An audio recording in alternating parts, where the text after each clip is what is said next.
Okay, we're going to go ahead and use this video to go over how to do problems from the vector note set, and this would be in the second part of those notes. And the chapter review questions here will go over what we've learned so far. The first three questions are actually based off the vector addition that we learned from part one. So let's go ahead and review those first, and then we'll make another video that will go over the last part. So as you're reading questions, if you ever are looking for what's known as a resultant vector, just remember your definition. Resultant is going to be the sum of two or more vectors.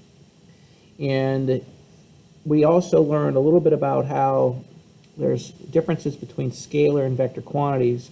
In this problem, distance and displacement are great examples of a scalar versus a vector quantity. So if you were ever asked just what the distance is of someone walking a certain path, you aren't going to worry about which way they went. You're just going to add up the total ground covered, the distance that they traveled.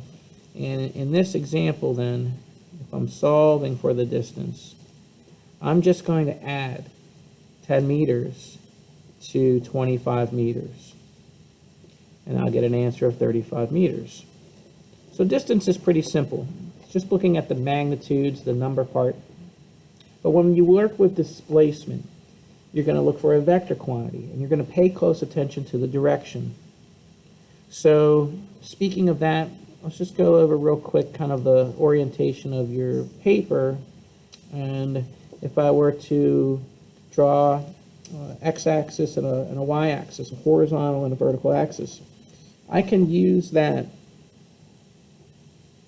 to guide me in terms of what I'm seeing when I read east and west. We could always have north be kind of at the top of our page, and east is off to our right axis, and then we'll have west off to the left, and then we'll have south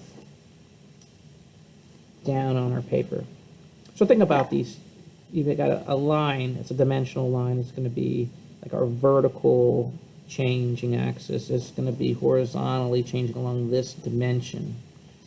And your angles that you work around, if you wanted to put them in, are going to be seen, starting east at 0.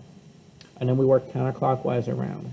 So then you've got 90 degrees, and then we have 180 degrees to the west, and 270 would be here. We could make it back to 360, but we'll be right back at 0. And then one final thing about the directionality of things is that the values that you see when they say maybe east or west, they can also hold along that dimension a positive value or a negative value. So typically we're going to see, east being positively directed versus west with negative. North with positive for its direction, with south being negative. And when you add things that are the same, whether it be positive or negative, imagine them growing and getting larger in value.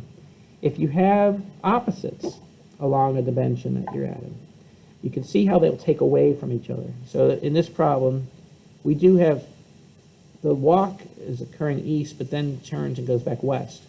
So while we did go a distance of 35, the displacement defines your change in position. It's going to define where you start, and then looking at where you finish, we're going to find out how far away or out of place we are, how far our displacement is. So we'll go ahead and take a look at it, and we'll draw it. We're going to do 10 meters to the east, and we're going to draw our vectors as an arrow. So I'm going to start with that one, and we'll draw an arrow. Now I'm arbitrarily drawing it this long, but once I label it 10 meters east, I am going to draw the next one and try to scale it somewhat to make it look appropriate on my paper. So if this is worth 10, and I'm now going to go back to the west 25, I'm definitely going to make it longer than this vector. And as we start to draw it, also think about ones that are parallel. It's really hard to draw on top of it and make any sense. So drop it down a little bit, just stagger it down a little bit. And now we're going to come back over. There's 10, there's probably 20, there's probably another 5. Notice I'm trying to scale it to show then that this one was worth 25 meters to the west. This is going to help because now when you look from your start point to your finish point, which is way out here, we want to know how far we're displaced from here. We go ahead and we draw the resultant vector. It's the sum of 2 or more vectors. Here's 2 vectors that we have added. You always add that next vector right on the end of the other and keep going. So when I do the resultant, please try to use what we talked about. Do a different line style. Maybe do a dashed vector. Maybe you've got some colored pens or pencils you can use. You can make it a different color. Make it look different because this is going to be representing the sum, the resultant. This is the sum of 2 more vectors. Now, what value would you use? Well, you can kind of reason it out. If this is 25 and here's 10 and I want this remaining piece, I could subtract. And I could get a value of 15 meters. I could look at which way the arrow points. It's pointing to the west. My direction is west. Go back and look and see if it makes sense. You started here, you ended up over here. You are displaced so far 15 meters to the west. And this will be right here. This is your answer right here. This is your displacement, 15 meters west. Now, if you wanted to think about the definition with the sum of 2 or more vectors as how we define these resultants, if you were to look along and find the sum along this x-axis, okay, think about what you would do. You would add any vector that you could see in that axis and you would put them together. So how can we end up with an answer of 15?